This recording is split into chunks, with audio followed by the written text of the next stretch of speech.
fadhigii saaka ee golaha gurtida Soomaaliland oo uu shir gudoominayay gudoomiye ku-xigeenka koobaad ee golahaasi Mudane Siciid Jaamac Cali ayaa markii uu fadhigaasi furmay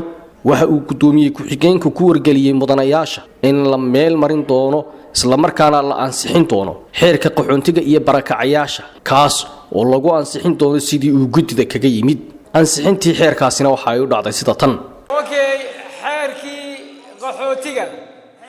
xeerkii qaxootiga waa la soo akhriyay waa la leedin qaybiyay isaga codkii uu bal suugaya isku qaldinina labada xeer doodiisa iyo gudidiisii labaduba waxa weeyaan way soo dhamaadeen wuxuu sugayay oo kaliya in loo codayo xeerka kaleeto oo ah xeerka macdanta maalinta sabtida ayaa laga doodayaa marka laga doodana gudida ku shaqada leh waa loo dhiibi doonaa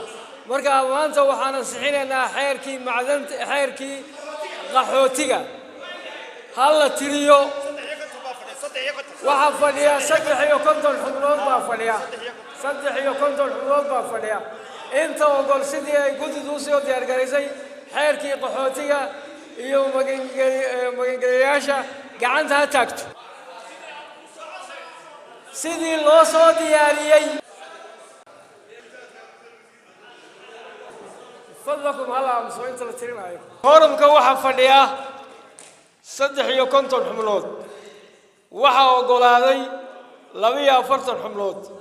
waxa diiday 6 xubnood waxa aamusay